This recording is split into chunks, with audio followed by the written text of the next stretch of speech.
Now, the quintessential peace process for many was during the early weeks of 2003, when various countries were deliberating, it seemed, over whether to join the American-led invasion of Iraq.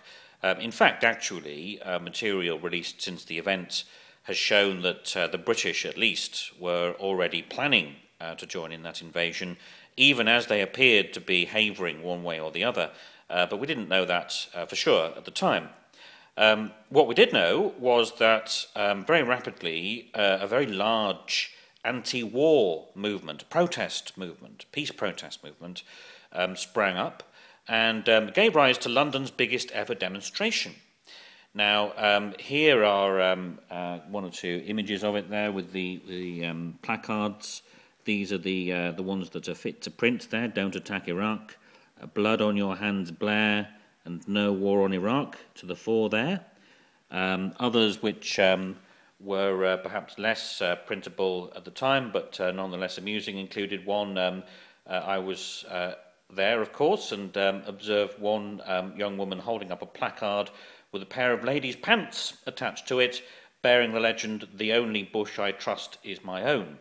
And somebody else with a picture of a teapot saying, "Make tea, not war." So there were some amusing ones as well. But of course, that was a huge mobilisation of people, London's biggest ever demonstration. There were sister demonstrations in well over 600 cities around the world, including several in Australia. And it seemed as though public opinion was in unstoppable mode. And indeed, a front-page editorial in the New York Times at the time observed that once again the world is divided between two superpowers.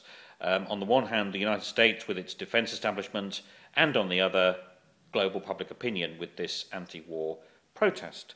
Now, of course, the snag with that narrative is that the war went ahead regardless. So was the protest futile, or did it do any good? Did it make any difference?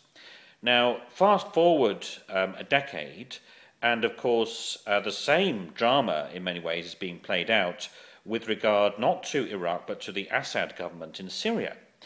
And there was a big kerfuffle and a big news story over a chemical attack in the capital Damascus, which was immediately blamed by Washington and in allied capitals on the Assad regime.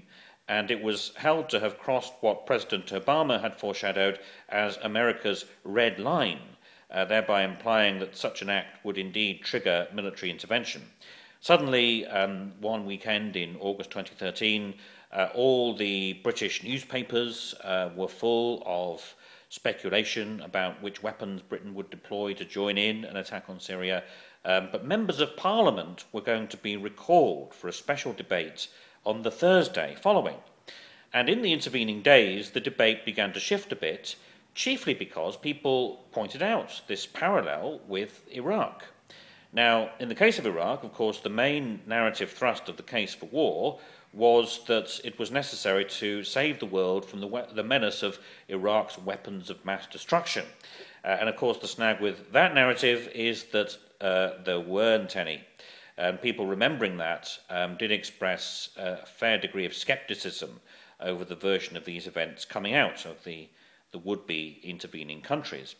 So much so, in fact, that actually when the British Parliament convened on the Thursday, MPs denied a sitting British Prime Minister the mandate to order the use of force for the first time in 231 years. An interesting quote from their Prime Minister David Cameron, I think you can see it here, that he said that Iraq had poisoned the well of public opinion. The British people have spoken and we get it.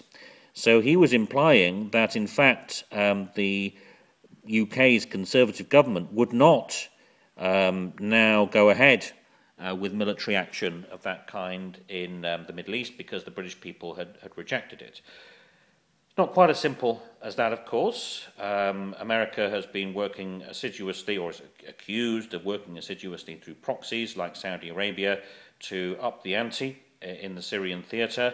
There is a sense of mission creep where quite recently President Obama confirmed that American boots would be on the ground in Syria, and the British have carried out air raids over Syria, as have the Australians, in contravention of international law. apparently. So there is that kind of sense that of a kind of enveloping crisis.